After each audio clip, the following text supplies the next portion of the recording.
Bom, amigos aqui do podcast Ninguém Te Conta Isso, hoje eu tenho aqui a honra de receber um grande amigo. Fazia tempo que eu não falava com ele, essa pessoa, mas vamos apresentar ele aqui direitinho. É o doutor Fernando Rodrigues, advogado, mestre em Direito pelo IDP, que é o Instituto de Direito e Pesquisa, e ele fez seu trabalho na linha de pesquisar o direito com a economia, os efeitos de um dentro do outro. Também depois atuou como ex-secretário nacional de Políticas Públicas da Previdência do Brasil, os governos anteriores, e também foi presidente do IPREV, do Distrito Federal. Depois ele atuou como presidente do IPREM, que é o Instituto da Previdência aqui do município de São Paulo. Depois também atuou no IPREF, que é o Instituto de Previdência também de Guarulhos, né? Aqui Guarulhos é uma grande cidade aqui do estado de São Paulo. E é especialista em contratos bancários, especialmente na relação de consumo.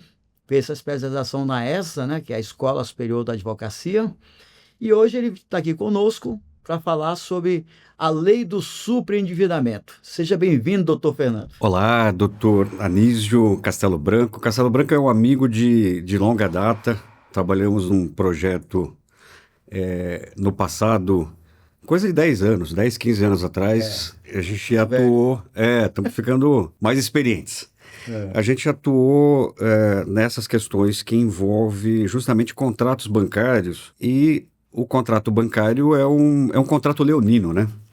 E a gente já discutia isso lá no passado, que antes da lei do superendividamento, paralelo à lei do superendividamento, paralelo ao Código do Consumidor, já havia um debate da Cláudia Lima Marques, que é a maior especialista, uma das maiores especialistas do mundo, uma gaúcha, doutora na Alemanha, em Direito Civil, em Direito do Consumidor, junto com o atual presidente do STJ, o Herman Benjamin. O Herman Benjamin, eu trabalhei com ele no Ministério Público. O Herman Benjamin, que é do Piauí, mas era do Ministério Público de São Paulo, e foi alçado pelo quinto Constitucional para o STJ.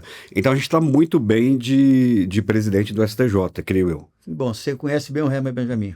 Gosto muito dele. Não, o Herman Benjamin e todo aquele pessoal da PUC São Paulo, do direito, eles são referência, Risato Nunes...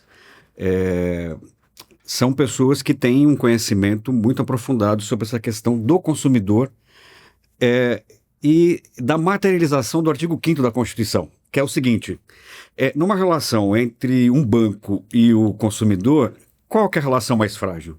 O consumidor. Então, um contrato, para nós que somos advogados, lá tem o pacta sunt servanda, né? Eu parto do pressuposto que o que está no contrato é lei, o que está escrito é lei, mas será que as partes são iguais? Eu acho que é o artigo 5º da Constituição, ele estabelece, e aí o direito ao consumidor está embaixo disso, ele estabelece que o consumidor ele não tem a mesma relação de igualdade. Seria um absurdo, doutor, eu dizer que o nosso Código de Defesa do Consumidor, que é a Lei 8.078, de 11 de setembro de 1990, eu diria que é um dos melhores códigos do mundo. Olha, não sou eu que diz isso, a gente discute muito na academia. O Código do Consumidor, ele é o Orlando Gomes, o grande doutrinador do direito do trabalho, direito civil no Brasil, baiano, ele diz que é um microsistema. É um microsistema legal, porque você estabelece regras, princípios e regras, porque na verdade o direito moderno ele é baseado nisso, princípios e regras. Então existe o princípio maior de todos, que é o princípio da dignidade da pessoa humana, o artigo 5º. Só para finalizar, o Código do Consumidor do Brasil ele é uma síntese de estudos das melhores experiências acontecidas na Europa e também nos Estados Unidos, e por isso que ele se transformou numa referência mundial, por conta de ele ter, como a gente fala de microsistema, ele compreende normas de direito civil, de direito do consumidor, de direito penal, de direito administrativo, tudo convergente para garantir que o consumidor tenha uma proteção devida contra o leão que está na outra parte do contrato. Tudo bem, então vamos seguindo aqui. Mas hoje a gente decidiu que a gente vai falar aqui sobre superendividamento. Correto. Eu sempre escuto, doutor, desde a minha época que eu fazia os programas na Record, na Rede TV, que eu fazia aquelas aparições, falando sobre direito do consumidor de banco, eu sempre escuto que nós temos aqui 80% da população endividada. Aí passa ano, eu venho as matérias. Nós estamos com tantos por cento da população endividada. Isso ainda é verdade? É verdade mesmo? Hoje nós temos 80% da população com algum tipo de endividamento. Eu não estou falando inadimplente, mas endividada de alguma maneira. Porque uma coisa é você estar devendo e não conseguiu pagar. Outra coisa é você está devendo, mas está conseguindo pagar. Mas você está endividado da mesma forma.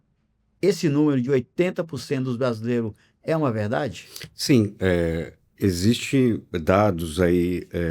O Globo geralmente publica matéria sobre isso, mas são verdadeiras, no sentido de que se você pegar a IDEC, pegar esses institutos Defesa do consumidor. de defesa do consumidor, faz essa apuração e também os dados do Banco Central.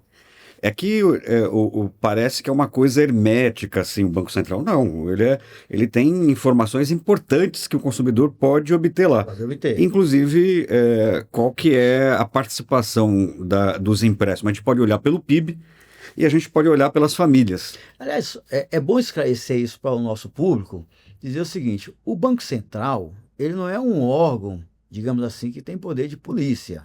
Ele é um órgão que fiscaliza o sistema bancário, para que ele cumpra as regras que foi estabelecidas pelo Sistema Monetário Nacional, o Conselho Monetário Nacional. Então, o Banco Central fiscaliza os bancos, assim como a Anatel fiscaliza as empresas de telefonia, a ANS, as empresas de saúde e por aí vai. Não é assim que funciona? Eu acho que o Banco Central, na verdade, ele é uma entidade muito pouco explorada para quem atua nessa questão do direito do consumidor. Certo. Eu acho que o sistema financeiro, ele joga sozinho em campo. É verdade. Por quê? Porque o Banco Central, o objetivo dele, primeiro, é guardião da moeda. Sim, política monetária. Política monetária. Ele também ele tem que garantir as metas de inflação. Uhum. Ele tem que... Então, ele disciplina junto com o Conselho Monetário Nacional, que dá as diretrizes, e ele operacionaliza. Então ele tem uma parte, sim, que a gente chama de direito administrativo penal. Ele tem condições de penalizar as instituições financeiras. Olha só, essas questões das fintechs. Sim. Hoje mesmo o governo está baixando algumas normas em relação... Porque o crime organizado tem utilizado as fintechs. O que eles fazem? Que isso tem a ver com o nosso trabalho. Fintechs cobrando 7, 8, 10% do servidor público em contratos de empréstimo consignado. Nossa.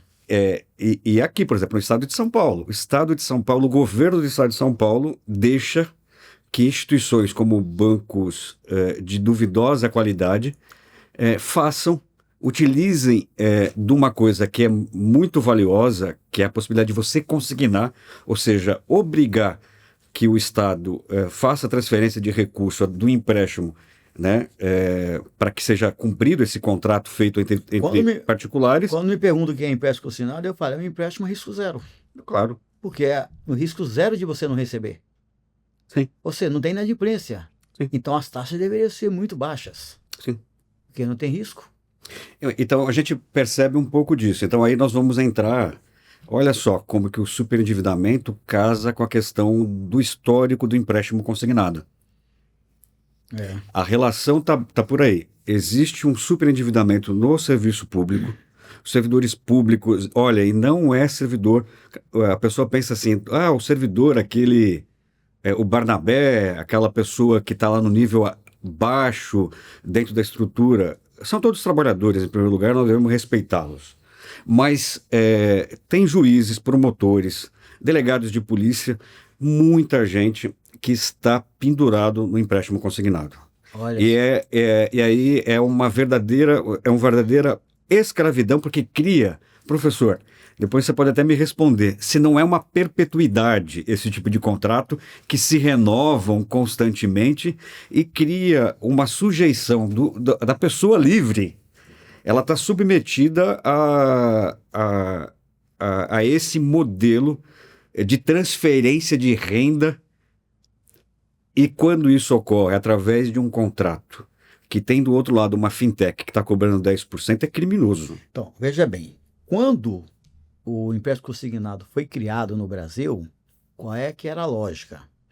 Existia duas modalidades, aquele que é servidor público e o que é privado. Aí existia até uma tabela de taxas iniciais pactuadas que estava referenciado na taxa Selic.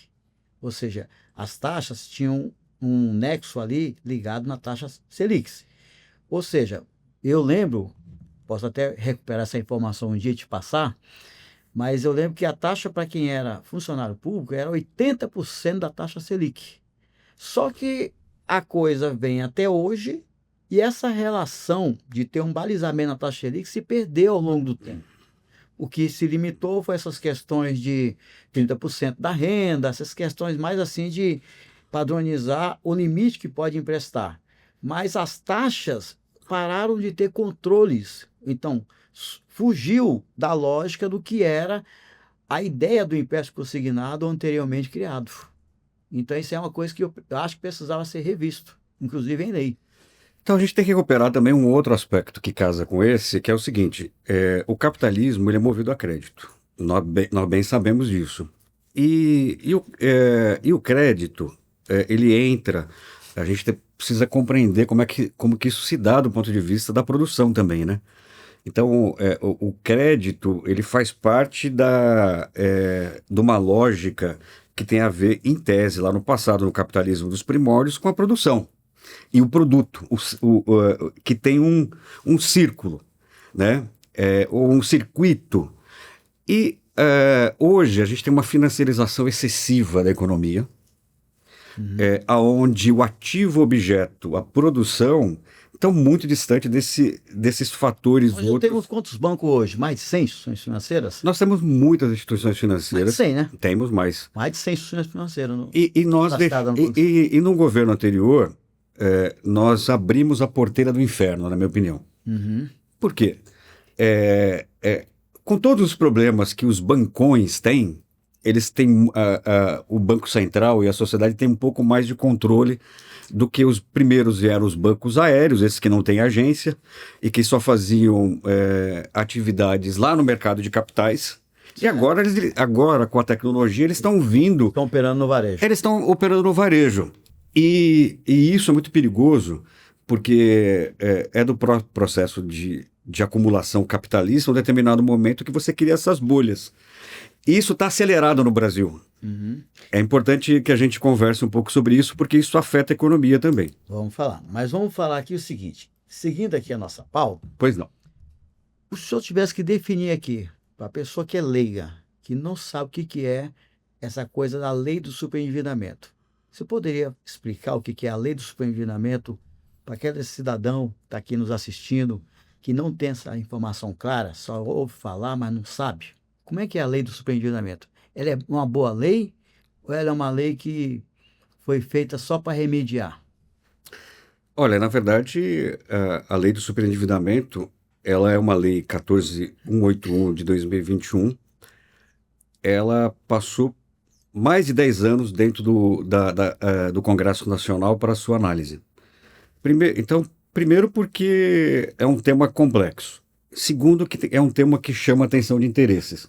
Então, o sistema financeiro, o mercado, eles não querem um tipo de controle, eles querem liberdade, e essa liberdade, ela precisa de controle. Não existe liberdade absoluta. E uma das coisas que eu mais gosto do direito é a teoria do abuso do direito, né? Você tem um direito e você abusa do direito. Olha só, que eu já respondo. Todo mundo está olhando para o Congresso Nacional com o problema dos empréstimos ocorridos no INSS. Certo. Mas isso também aconteceu na parte dos bancos. Uhum. Os bancos abusaram, e isso é crime. Um abuso de direito ele pode se configurar num ilícito administrativo. E isso você fala é muito verdade. A gente está só de olho nas autorizações que o INSS deu para fazer o débito ali na folha de pagamento, mas também, Das associações, né? mas também os bancos faziam o mesmo procedimento. Mas, de repente, isso está esquecido. Tá esquecido. Então, por conta disso, Muito bem lembrado isso aí. Então, por conta disso, desde o passado, o superendividamento é um fenômeno do capitalismo. Porque os bancos, eles querem... Qual que é o produto do banco? Vender crédito. Prestar dinheiro. Emprestar dinheiro. E se eles encontram um mecanismo que você empreste e toda vez numa relação de dependência como se fosse um viciado, o viciado em crédito, é aquela pessoa que recebe, que faz o primeiro empréstimo consignado, ele tem uma garantia de que o Estado vai deduzir da folha do servidor público ou do aposentado e transferir para a instituição financeira. Então, se ele tem essa garantia, quanto mais... Todo mês ele oferece o mesmo crédito. Por isso que há um assédio ao aposentado, ao servidor público, aqueles que têm empréstimo consignado. Porque para o banco isso é garantir uma perpetuidade. Mas aí um colega uma vez fez uma observação que eu achei bem interessante. Ele comparou o banco a um smartphone. Ele diz o seguinte: o smartphone você troca mensagem, você edita vídeo, você fotografa, você faz um monte de coisa. E às vezes você faz ligação. Às vezes você faz ligação. O banco, ele te vende seguro, te empurra tarifa, te vende um monte de produto e às vezes ele te empresta dinheiro. Sim. Então ele fez uma comparação, achei interessante. Então a lei do superendividamento, ela foi criada no sentido de discutir esse fenômeno e tem um modelo americano e tem um modelo europeu, que é a base dessa legislação que procurou conciliar. Na verdade, a nossa lei ela nasce ali em meio ao Covid, né? Aquela época do Covid, que o que fazer com as pessoas que não conseguiam pagar seus débitos ali, aí aproveitou-se o momento, criou-se uma lei de superendividamento. Foi uma coisa ali meio que forçada a ter essa lei, tentar uma saída naquele momento, foi isso também? Olha, eu creio que o evento do Covid e a situação, ele obrigou... Por que acontece o seguinte? O vampiro, ele não quer matar a sua fonte de alimento. Certo. Então, quando aconteceu o Covid, os estados tiveram que emitir dinheiro para não quebrar as empresas. As empresas quebrando, depois quebra o sistema financeiro. É natural. Até os bancos queriam algum tipo de salvaguarda para resolver essa questão. Tanto é que a gente tem que entender também que a lei de superendividamento e o comportamento do Banco Central é importante. Mas o Banco Central foi criado, a lei de superendividamento, porque ele é um fenômeno dentro do capitalismo e acontece, se você tem uma empresa... a empresa pode entrar num processo de recuperação judicial. Sim. A lei de superendividamento guardadas as devidas proporções... É uma recuperação judicial da pessoa física. Exatamente. Porque também, eu não sei se as pessoas sabem, que a pessoa física, o Código Civil estabelece que ela pode falir. Na verdade, ela pode entrar numa situação de insolvência. Eu vejo muito nos Estados Unidos as pessoas físicas declarar falência. Não, nos Estados Unidos... Aqui no Brasil eu não vejo ninguém. Nos Estados Unidos a lei também faz com que as prefeituras entrem em processo de insolvência. Elas falem, entendeu? As prefeituras, os entes estatais. Então tem que tomar cuidado. Então, só que acontece o seguinte, então, olha só como que é. Então só para que o nosso público aqui, que está interessado nesse tema do superendividamento, entenda, é o seguinte: as empresas, quando elas estão nessa dificuldade, que elas não conseguem pagar mais seus compromissos, estão numa dificuldade muito grande, elas vão até a porta do judiciário, pede para entrar em recuperação judicial. Nisso aí ela tem um prazo de 180 dias, que ela fica ali com os seus processos jurídicos travados, de cobrança, que é o tempo que ela tem para se apresentar um plano, que é 60 dias, e depois aprovar esse plano junto à Assembleia de Credores. E aí, aprovado, ela vai cumprir o plano que ela prometeu a esses credores.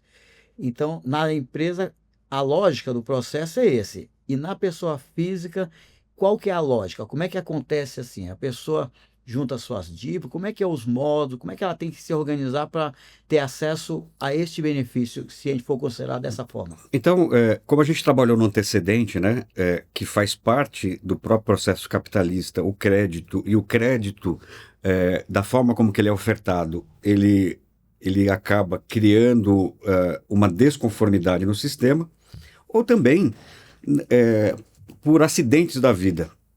Então, às vezes a pessoa tem um ente querido que morre, que ele era o arrimo de família, tem uma pessoa que sofre o desemprego, tem o Covid, que é um evento que Não previsto. não previsto, né? Então, quando acontece acidentes de consumo, que é isso que é considerado, e isso faz com que a pessoa pode cair num processo de superendividamento. Então, o superendividamento é uma demonstração quando a pessoa ela não tem condições de pagar as suas obrigações, as suas dívidas, sem pôr em risco a sua própria sobrevivência, que é chamado mínimo existencial, o mínimo existencial é um conceito em aberto, ou seja, é uma construção ainda, que a gente precisa definir, mas é o seguinte: qual que é o mínimo existencial de um pai de família? Qual o mínimo existencial de uma aposentada, viúva? Qual o mínimo existencial de uma mãe solteira?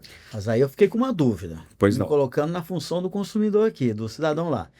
É, eu tenho que provar que eu não consigo pagar minhas dívidas, ou simplesmente eu tenho lá 3, 4 dívidas que podem ser enquadradas no superendividamento, eu vou e entro com o processo.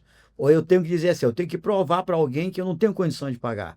Que eu posso ter condições de pagar e achar que eu tenho direito à lei. Isso é possível acontecer? Olha, tem regras para que você considere uma pessoa numa situação de superendividamento. De insolvência. A lei estabelece Certo. que é a sua incapacidade absoluta de o seu ativo, o que você tem de patrimônio é menor do que você tem de obrigações e de dívidas. Então, por exemplo, o trabalhador que ele não tem patrimônio, ele vive de aluguel e ele perde o emprego e ele fez um empréstimo consignado que era garantia, o que vai acontecer neste caso? Ele tem pagamento de aluguel, alimentação. Então, quando os recursos da pessoa, nesse caso desempregada, ela não tem mal para sobreviver, ela se encontra numa situação de superendividamento. Quando ela não tem capacidade manifesta de pagar as suas obrigações, os seus financiamentos, os seus empréstimos. Tá. Mas é assim, como é que é o cidadão? Ele fala assim, tá, essa lei é maravilhosa, eu posso pegar minhas dívidas, posso fazer um parcelamento lá, juntar todas. Como é que na prática isso funciona? Existe assim uma forma administrativa, com certeza tem uma forma jurídica de fazer, você vai falar sobre isso aqui, mas e quais são o caminho? Por onde que eu tenho que Acho que andar para chegar lá? a primeira coisa que a gente até estava conversando aqui antes de começar é que nem todo tipo de empréstimo pode ser objeto de uma repactuação de dívida, que esse é o objetivo da lei. Ah, eu vi aqui que tem as dívidas garantidas e as dívidas não garantidas. Exatamente. Então, Vamos lá, vamos falar então dessas dívidas que não entram. Alguém pode estar pensando em casa assim, poxa, então já vou negociar essa dívida. Mas quais são as dívidas que não entram, então? dívidas que tenham garantia real. Garantia real é patrimônio imobiliário. Então, financiamento imobiliário está Por fora. exemplo, uma casa financiada a garantia desse financiamento é o próprio imóvel, não entra. Veículo, Veículo também é um bem. Está em garantia, está fora. também não entra. Não entra. Então, financiamento imobiliário e veículo, eles estão fora da lei de superendividamento. Quando você faz uma dívida, a dívida tem que ser uma dívida de consumo. Por exemplo, dívidas tributárias não entram também. Dívida tributária também não entra. Você deve- Dívidas tributárias, dívidas de patrimônio vinculadas à garantia de patrimônio imobiliário, e dívidas de jogos, a gente tem uma discussão sobre isso, que hoje está sendo muito comum, mas por isso que um dos requisitos para você ir para o judiciário discutir um projeto de repactuação de dívida, além de você ter a impossibilidade de pagar, você tem que demonstrar que você agiu de boa fé. Certo. Então não adianta você ir lá para o Facebook, para as redes sociais, mostrar que você comprou bolsas, viajou, e depois querer que o Estado juiz vai repactuar a sua dívida. A dívida tem que ser dívida de consumo, mas tem que demonstrar que a pessoa agiu de boa fé. Então vamos lá. Veículo não entra, que tem um bem atrelado, alienado. Imóvel não entra porque está financiado e o imóvel é a própria garantia. Isso. Dívidas com impostos, taxas públicas não entra. Tributos, de um modo geral. Dívida de jogo, estou devendo alguma coisa. Aí eu perguntaria, veio aqui essa pergunta agora. Dívidas de agiota, entra? Essa é uma discussão, por isso que acontece. Agora vamos entrar no processo que você disse. O que o consumidor tem que fazer? Primeira coisa é sentar e reunir todas as informações detalhadamente em relação à questão do montante devido, para qual instituição e quais as condições. Certo. Eu, professor Anísio, aqui em Castelo Branco, a gente discute com os nossos clientes que eles precisam, para você movimentar a máquina judiciária, você tem que estar preparado. Uhum. Não basta você agir de uma forma voluntariosa. O que é voluntariosa? Eu devo, vou contratar o advogado e vou resolver. A tendência disso não dar certo é muito grande. Então, tem o Obama que gostava de falar do paradoxo do Stockdale, que é do general americano. Demorou para piorar, vai demorar para melhorar. Eita. Ou seja, tem que fazer a coisa com muito cuidado, porque o judiciário ele tem avaliações diletantes, ou seja, ele flutua em relação a esse tema. Então, e muitas vezes ele também flutua porque tem muitas lides temerárias. Lide temerária é quando você vai para o judiciário sem estar preparado para você enfrentar esse tema de uma forma profissional e adequada. Mas vamos lá. Uma coisa é eu entrar no judiciário para fazer uma revisão de uma dívida, discutir os juros de uma dívida, uma lei, uma discussão normal, tradicional. Certo. Mas eu penso que quando eu estou dizendo assim, eu vou utilizar a lei, qual é o número dela? 14.081 de 2021. Eu entendo que o juiz vai ter que olhar esse caso com outros olhos. Ou eu estou enganado? Acho que é importante dizer o seguinte, a lei, ela foi publicada e ela tem um regulamento, que é um decreto, ainda baixado na época do presidente Bolsonaro, em que, na nossa opinião, como advogados, é um decreto inconstitucional. Certo. Porque ele procura limitar dizendo o seguinte, não pode, a lei não fala em limitação, por exemplo, a consignado, o decreto fala. O decreto fala. O decreto também ele limita o mínimo existencial a um determinado valor do salário mínimo, metade, então, vamos lá. 1/3 do salário mínimo. Então, o judiciário... Pergunta, os empréstimos consignados também entram? Então, pelo decreto do presidente Bolsonaro, não, que está mantido pelo governo Lula, que eu acho isso um absurdo, uma excrescência. Porque você demorou 10 anos para aprovar uma lei no Congresso, teve uma pandemia que foi a oportunidade de obrigar o Congresso a aprovar essa lei, e aí vem um decreto do presidente da República que não tem competência para isso, quem tem competência é o Congresso. Você não pode inovar no decreto. Inovar é quando você procura criar coisas novas que a lei não diz. Então é um decreto inconstitucional. Certo. E aí o judiciário, grande parte dele, passa por cima do decreto. Certo. Mas tem muito juiz conservador. Uhum. Mas também tem muito advogado conservador. Então, o que a gente precisa fazer? A gente está... quando eu fiz, você me perguntou a quem dá fora do ar, Fernando, qual que foi a sua... quando você estudou lá em contratos, como que era lá a questão do judiciário em relação aos contratos bancários? A gente conversou sobre isso. O meu texto lá da especialização foi que deveria, o banco também deveria ser aplicado ao sistema financeiro o Código do Consumidor, que até então o próprio Supremo não aplicava, o STJ não aplicava. Então foi um processo longo da sociedade civil. Não, mas hoje os bancos estão obrigados a cumprir o Código de Defesa do Consumidor. Mas quanto tempo demorou? Então, o que a gente diz é o seguinte, sabe aquela coisa no popular, essa lei pegou, não pegou? Não, na verdade, é assim, na lei, quando ela surgiu, já estava escrito lá que os bancos são obrigados a cumprir o código. É que os bancos não queriam cumprir.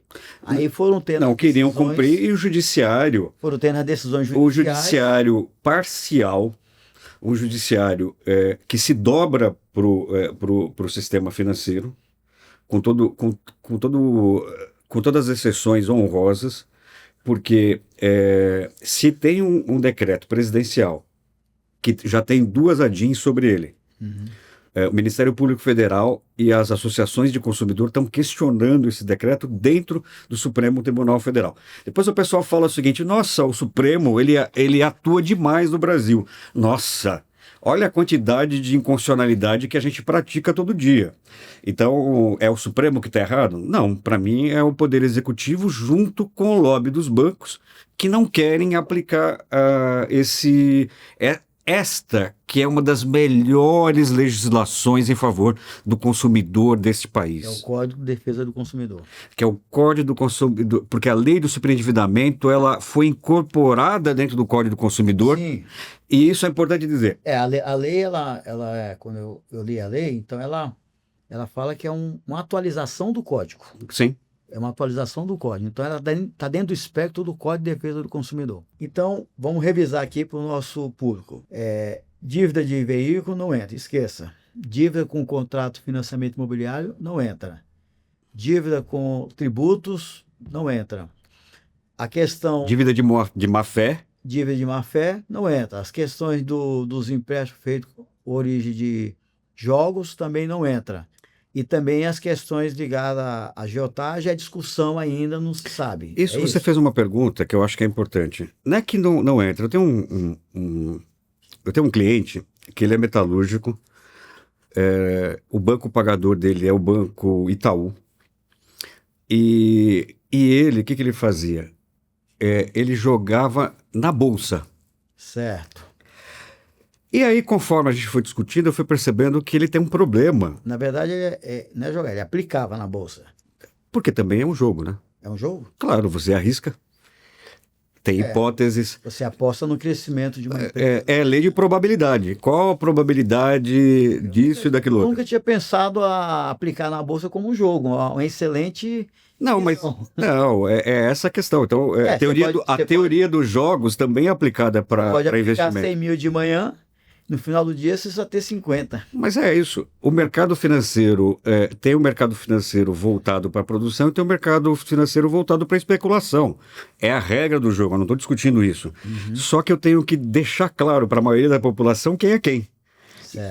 Colocar as cartas sobre a mesa. E é isso que o sistema não quer. Então, quando a pessoa ela entra numa roda dessa se ela tiver um problema mental, e tem pessoas que têm problema mental, se a gente comprovar que ela está com uma doença, é possível a gente discutir. Porque nós temos que entender também isso. Segundo, eu quero colocar que no âmbito da relação do consumo, a propaganda vincula o fornecedor. Exemplo, lembra quando tinha Casas Bahia? Quer pagar quanto? Sim. Uma vez um consumidor chegou lá e falou assim, para essa televisão eu quero pagar R$5. Eu lembro desse caso. Ele teve que vender. Eu lembro desse caso. Então, o sistema financeiro ele não diz o seguinte, que oferece crédito, eles não ficam assediando as pessoas diuturnamente. Vão me dizer que isso não tem responsabilidade? Que eles não têm responsabilidade para toda hora, e mais ainda. O que o sistema financeiro faz? Ele faz o consignado, depois faz um empréstimo na conta corrente e faz depois um cartão consignado e depois faz um outro cartão. Então, ou seja, a pessoa ela está submetida a um bombardeio de comunicação, por isso que os bancos têm responsabilidade. E os bancos eles não te vendem isso aí, estou te emprestando dinheiro, estou te dando um benefício. Então, aí nós vamos pegar essa questão. Então, a lei do superendividamento ela é muito séria nesse aspecto, porque ela responsabiliza o fornecedor por isso. Sim. Então, quer dizer que você pegou um aposentado de 70 anos com vários cartões, você não viu. Você não olhou lá o registrato dele, você tem que ter responsabilidade na hora da concessão do crédito. Então é o seguinte, a irresponsabilidade do lucro fácil e alto coloca uma coisa importante para o jogador do sistema financeiro. Ele pode perder É também. importante você falar uma palavra ali, registrado. A gente vai entrar nesse assunto daqui a pouquinho, mas só para adiantar aqui, é um local que você pode consultar suas dívidas. Mas como você está no consignado, como eu falei, a garantia de você não receber é zero, porque você é funcionário público, todo mês vai receber, então todo mês vai ser repassado aquele valor para você. Sim. Então, o risco é zero. Então, para o banco, para aquele que está emprestando dinheiro, tanto faz. Você tem 1 milhão de dívidas, eu estou preocupado com essa aqui, eu não vou ficar sem receber. Sim. Que ele não pague as outras, mas a minha não vai deixar de pagar, porque o sistema não permite inadimplência.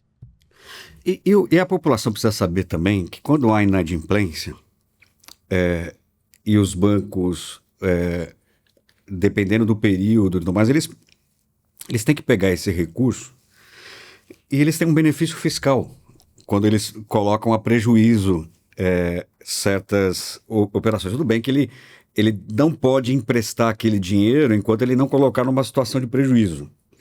Né? Então, nós precisamos entender, eu acho que essa conversa que nós temos é a primeira de muitas, para a gente fazer um mapeamento dessa história, que o Código do Consumidor, com a lei do superendividamento, é lei. É a mesma lei que obriga... A lei federal. É uma lei federal. Nós precisamos verificar como o judiciário está trabalhando a lei. Eu tenho visto decisões estapafúrdias, decisões que contrariam a Constituição de uma forma flagrante, criando empecilhos para o desenvolvimento. Como é que a gente controla o judiciário, que é um poder que é livre? Ele é livre para cumprir a Constituição, com a sociedade civil vigilante. Uhum. A gente tem que fazer o que nós fizemos em relação à aplicação do Código do Consumidor lá atrás, há 20 anos, que os bancos tinham um lobby terrível para que não fosse, e nós temos que trazer à luz as decisões judiciais, e é importante que a população saiba, todo mundo fala que o Brasil tem muita judicialização. O primeiro que judicializa muito é o Estado, para cobrar os tributos. Certo. O segundo são os bancos. Os bancos e as empresas de consumo, telefonia,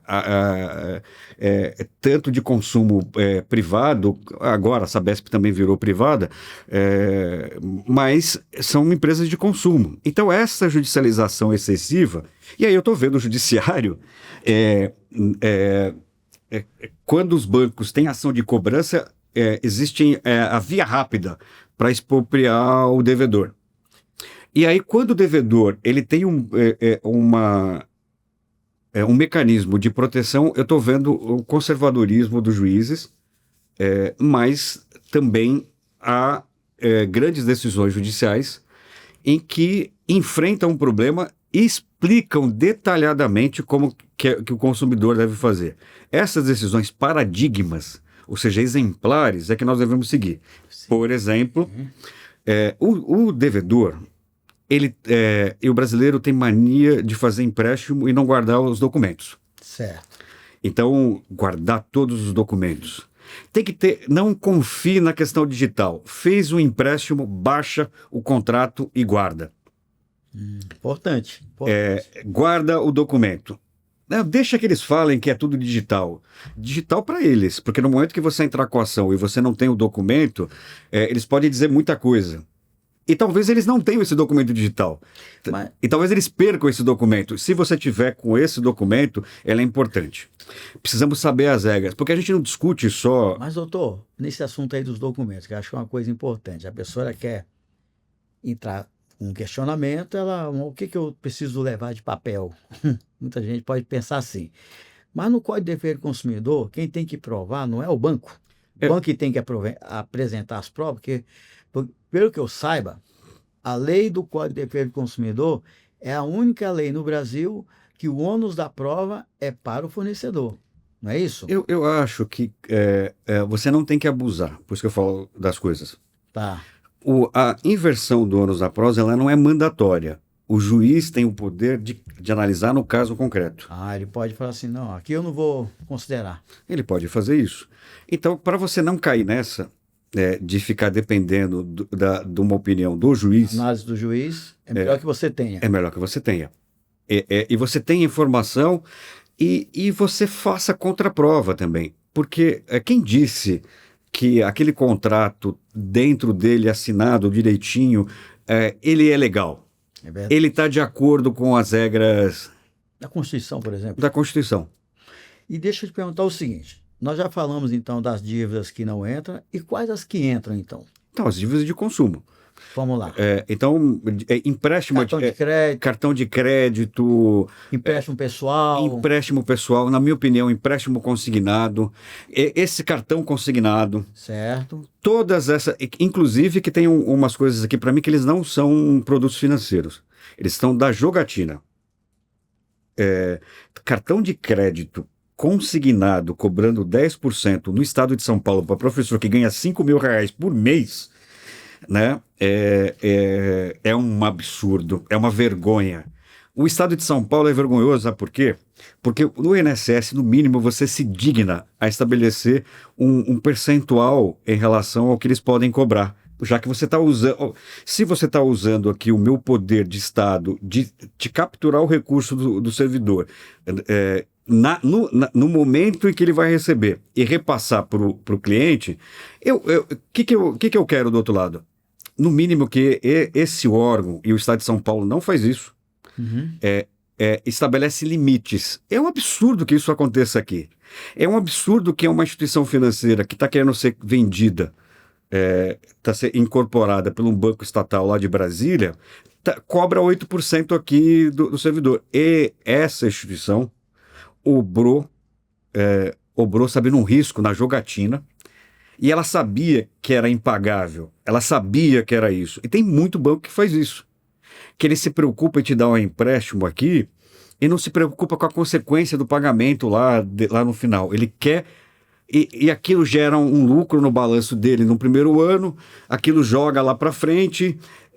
Então, é muito complicado. Cobrar 8%, eu estou falando para você, 8%, vamos ver, faz a conta de padeiro aqui, 10,80 simples por mês, mas é juro sobre juro, 300%, 400% ao ano de juros, que o Estado de São Paulo autoriza que haja o débito, a consignação, ou seja, o débito na fonte do recurso do professor, do policial militar, do juiz. Eu acho isso realmente criminoso. Tá, deixa eu te perguntar o seguinte. Eu vi que a lei também, ela trata muito da questão de trabalhar a educação financeira. Que não adianta você fazer um parcelamento, parcelas mensais que caibam no seu bolso, mas que você amanhã no futuro, você volte de novo a cometer os mesmos equívocos. Então, isso é falta de educação financeira. Mas aí, tem até uma questão que eu falo aqui, muitos anos trabalhando com essa parte aí de perícia judicial, que eu sou perito, né?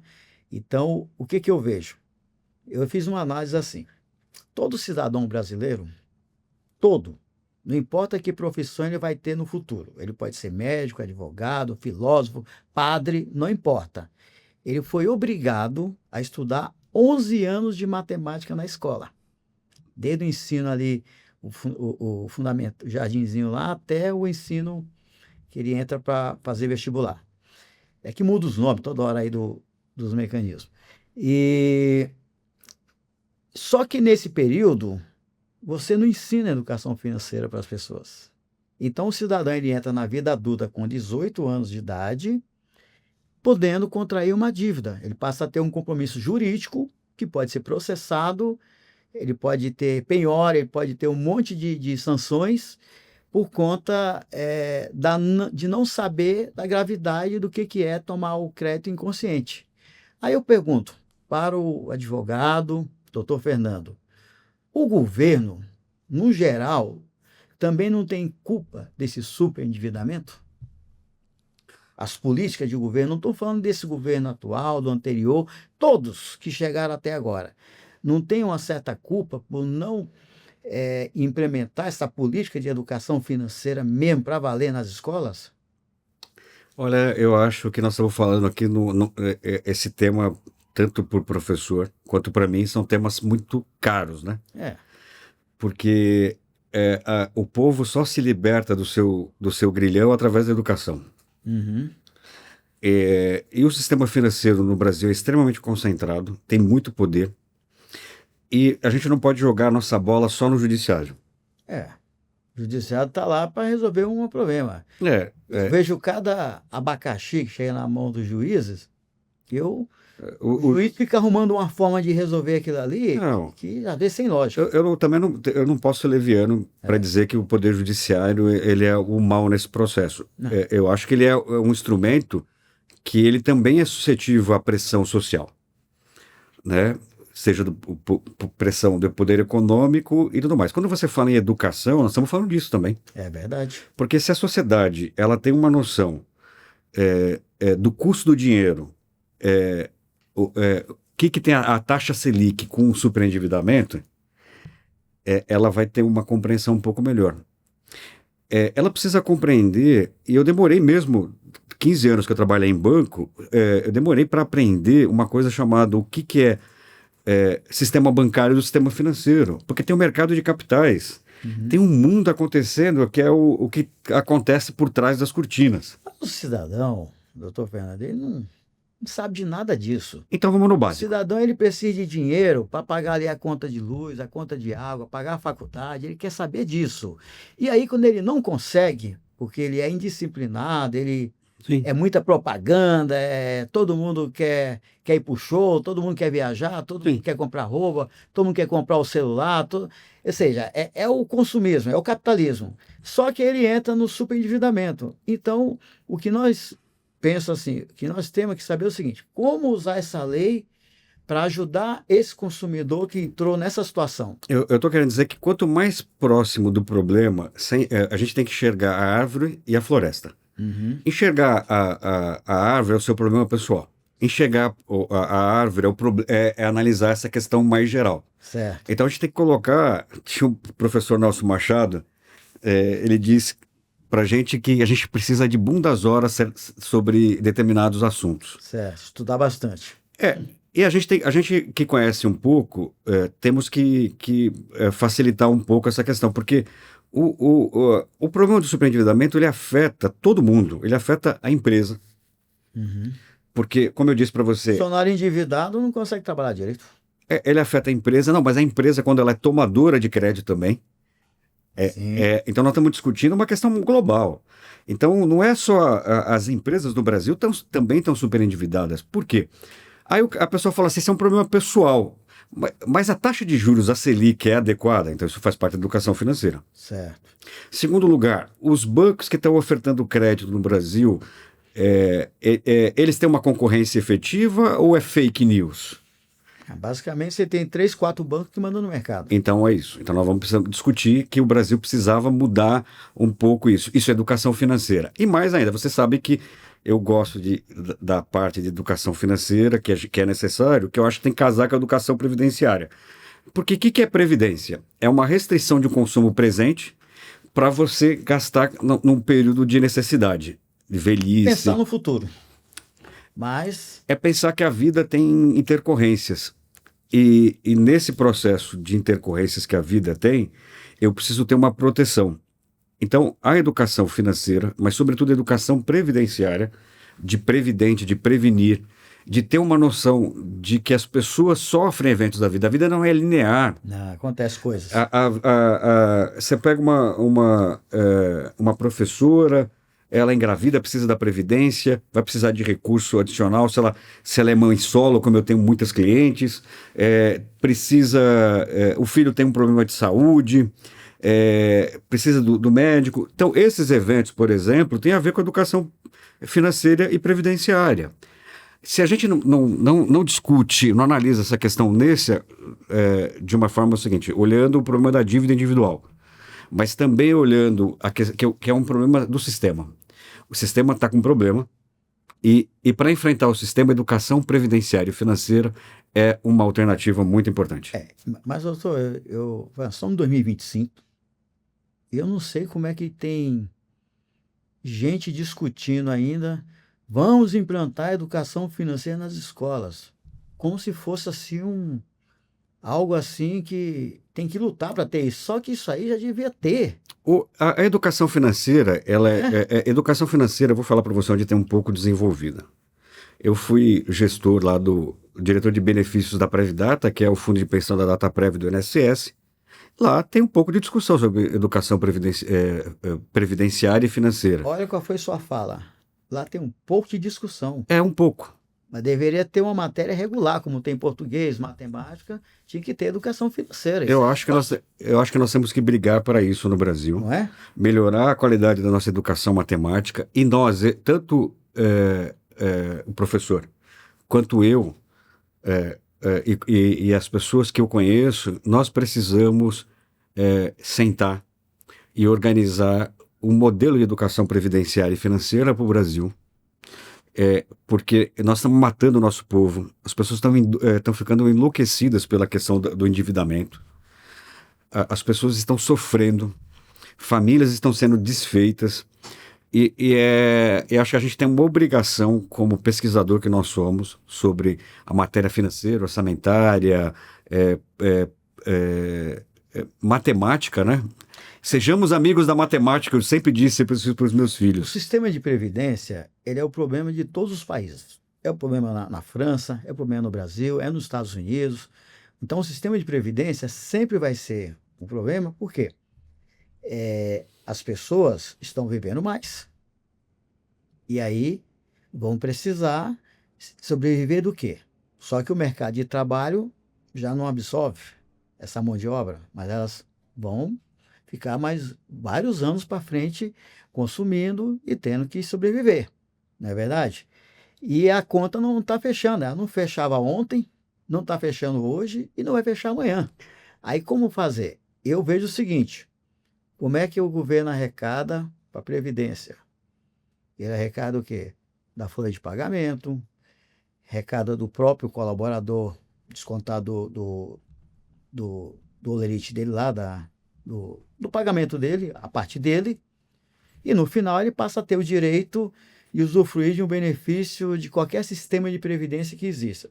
A própria Constituição, ela diz o seguinte, nós somos incompetentes para gerir esse sistema. Por quê?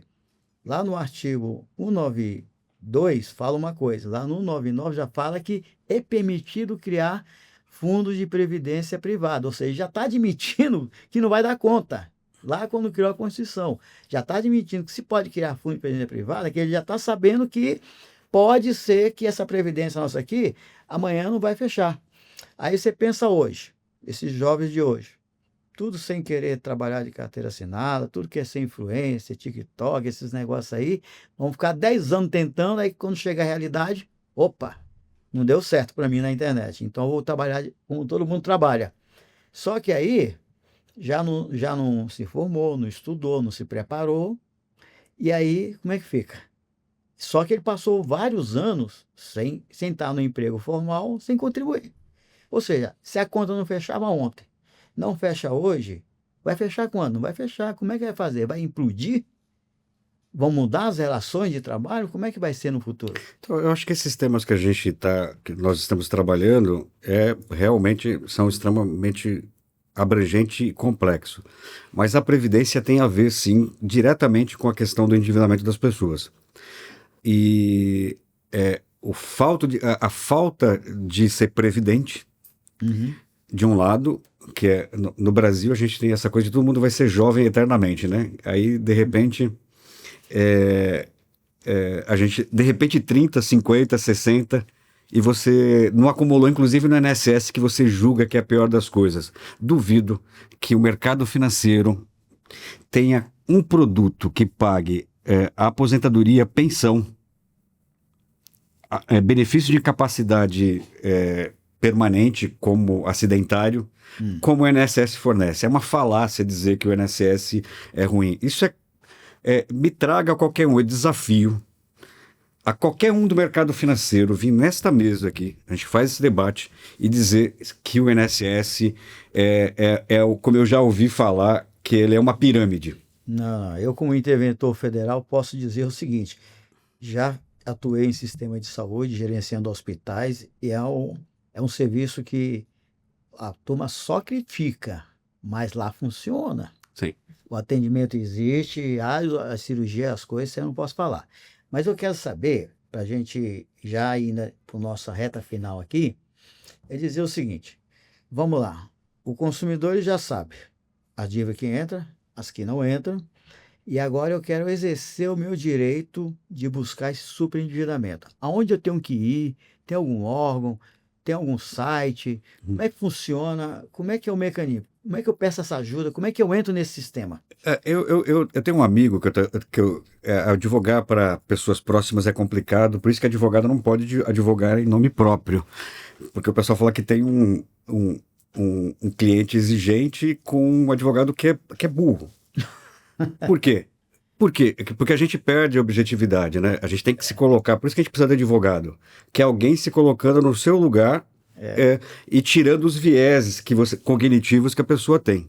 Mas eu falo para um amigo meu o seguinte: mas eu tenho tudo isso aqui de informação e tudo mais. Eu falei assim: o juiz não quer ouvir fofoca. Tem que ouvir fatos e documentos. Fatos e documentos. Você não vai lá para o juiz para contar uma história que não tenha documentação por trás. Então, a primeira lição número 1, documente tudo, todo o tempo. Certo. Eu faço isso. A todo momento eu estou preparado, porque eu falo assim, olha, eu estou preparado para entrar com uma ação. Porque existe um excesso de ações no Brasil ou existe abusos constantes de direito? Você tem que se preparar.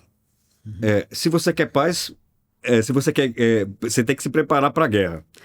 E na questão, eu não estou defendendo aqui o mau consumidor, aquele que usa do sistema de forma indevida. Eu estou falando daquelas pessoas que sofrem do acidente de consumo, porque a gente precisa sanear o sistema, mas a gente não vai sanear o sistema com má conduta.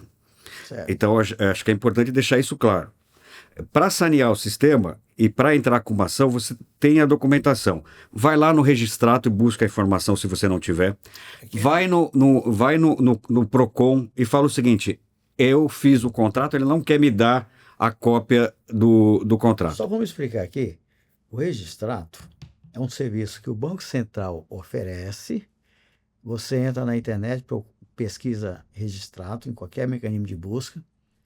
Você tem que ter aquele certificado digital do Gov para se logar na conta. Ou a senha, sim. Hoje quase todos os brasileiros precisam ter o Gov para um monte de coisa. Sim. É interessante que tenha. E aí você entra no Registrato, lá aparece todas as dívidas que você possui vinculadas à instituição financeira. Correto? Esse relatório é um documento que serve. Esse relatório, mais os seus contratos, os seus extratos, sabe aqueles documentos dos débitos e tudo mais, aqueles prints que você tira, tudo isso é documento. Tudo isso é documento. E você tem que organizar essa informação. Uma vez que você tem organizado, você precisa saber quanto que você deve.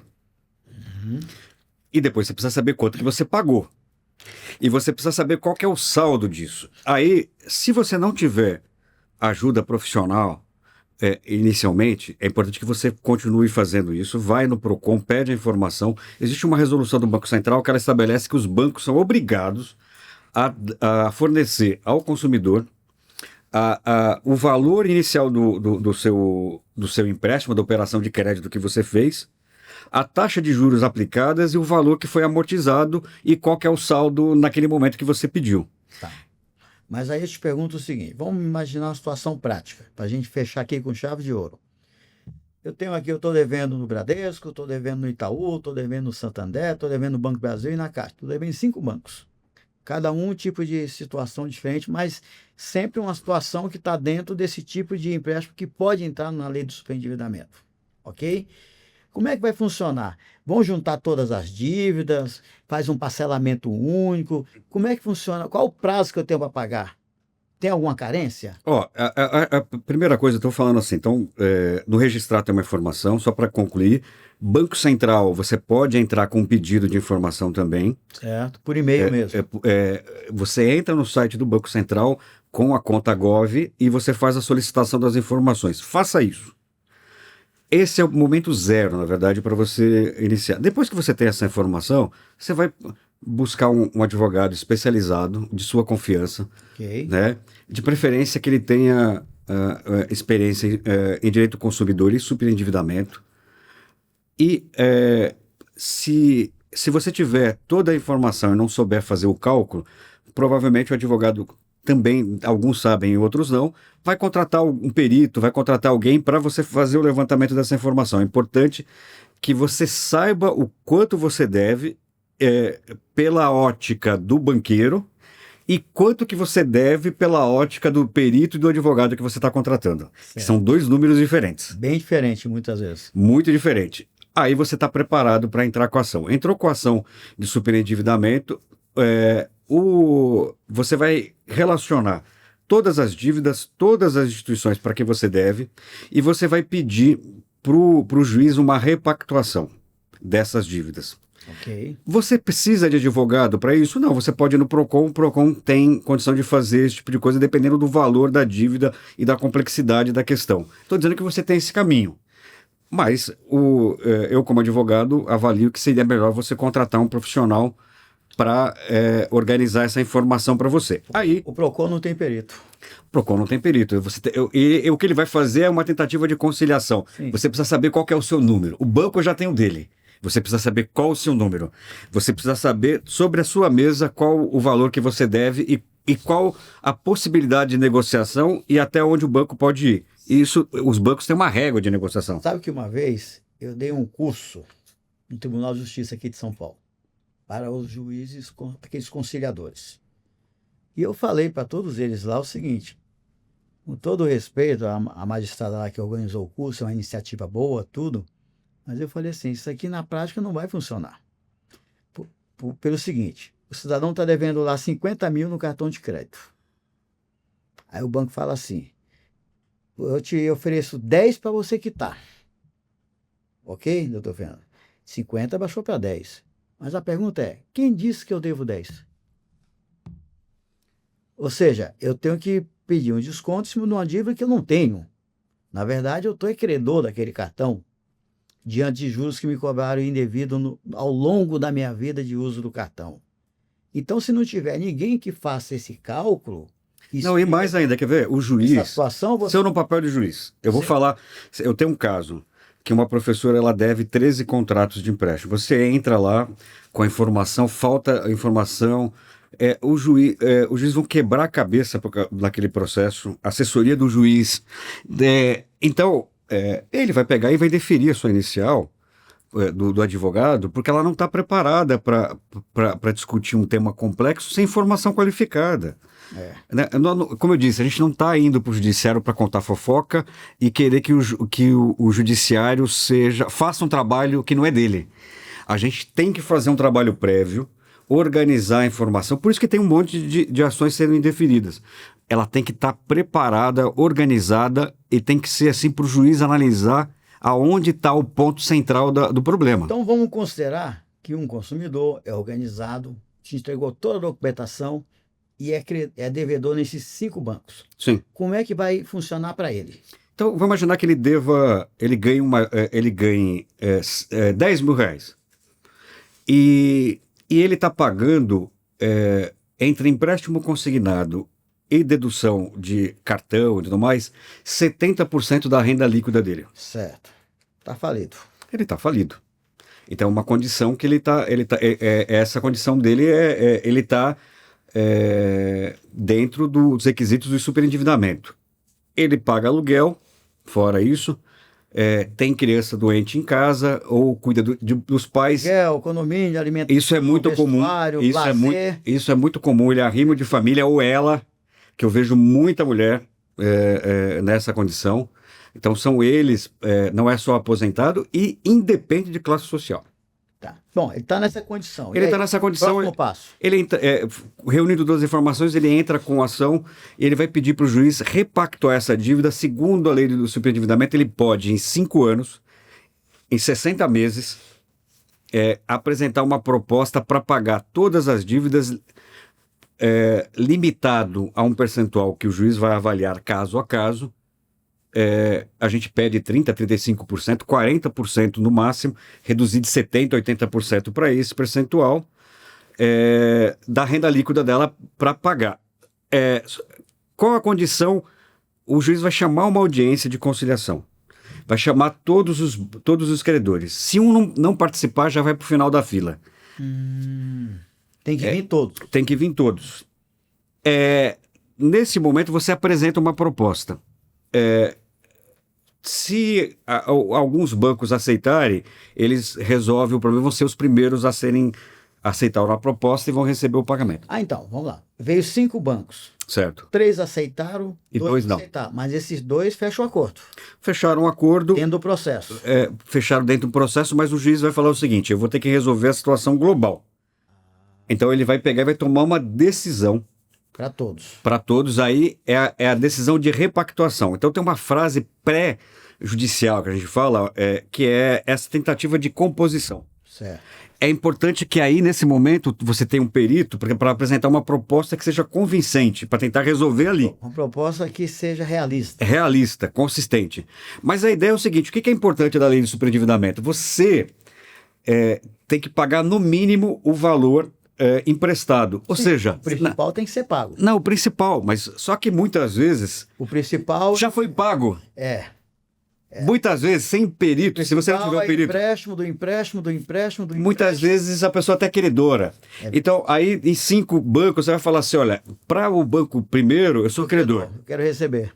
Para o outro, está empatado, eu não devo nada. E para 2 não vieram na coisa, na audiência de conciliação, então sobrou uma instituição financeira. O juiz vai tomar uma decisão, ele pode chamar um perito para avaliar se a proposta que você está fazendo é correta, que os bancos estão fazendo ou não é correta, do perito de confiança dele, ou então ele já pode decidir com base na documentação que você forneceu junto com os bancos. Sim. Você ofereceu a sua avaliação, os bancos ofereceram, ótimo momento, o juiz está preparado para tomar uma decisão de repactuação. Então, ele vai determinar em 60 meses o pagamento de um valor que seja limitado a um determinado percentual da sua renda. E tem carência para começar a pagar? E, às vezes, a lei do superendividamento permite 180 dias de carência. Igual a lei da recuperação judicial. Igual a lei da recuperação judicial. Ou seja, você ainda pega um fôlego ainda para se organizar. Isso. Então, pode ser que em algumas situações seja benéfico, mas desde que você saiba quanto é que você deve de verdade. Então, é isso que está acontecendo. Meus amigos advogados, meus...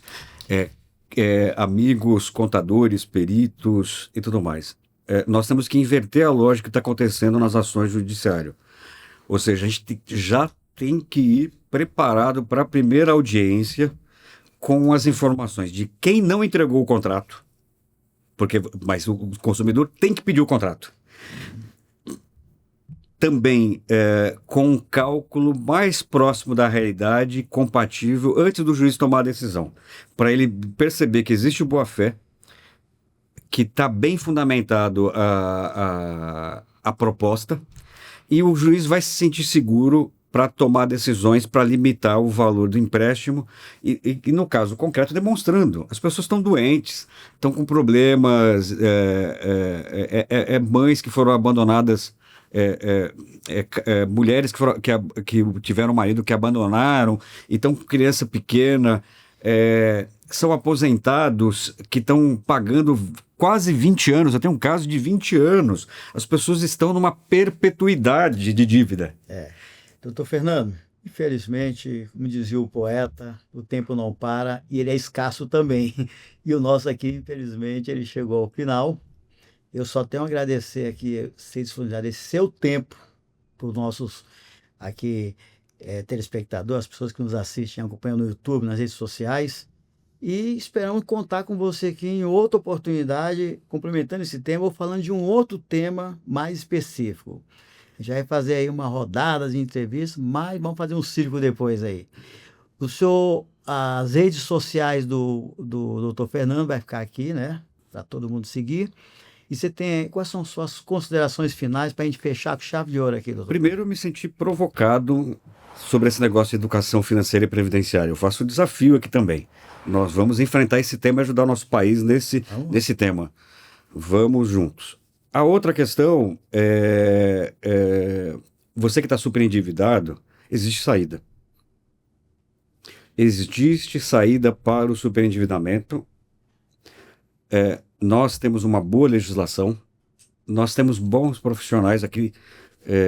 Eu e o professor Castelo Branco atuamos nesse tema há muitos anos da nossa vida, dedicamos ao tema de revisões.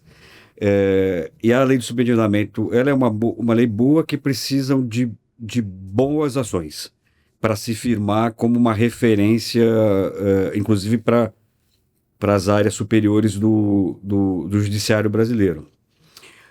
Então, organize a sua informação, organize seus contratos, saiba primeiro o tamanho do problema, procure ajuda especializada para que no final desse processo, com superendividamento e outros mecanismos, às vezes não é o caso de superendividamento, às vezes a pessoa é o caso de uma revisão de um contrato. Então, às vezes não cabe o superendividamento, cabe uma ação revisional pontual. Às vezes é um contrato só que está criando todo o problema para a pessoa. São muitos casos, são várias situações. Então é o seguinte, eu queria mesmo, doutor Fernando, te agradecer pelo privilégio de ter recebido aqui e dizer para o nosso telespectador, seguir nossas redes sociais, @ninguém te conta isso, o meu Instagram pessoal também, professor Castelo Branco, eu vou estar sempre lá postando materiais para vocês, informações, e é isso aí. E o podcast Ninguém Te Conta Isso, ele tenta buscar trazer esse tipo de conteúdo aqui para você em casa apreciar e aproveitar e aprender e aplicar na sua vida. Até a próxima oportunidade.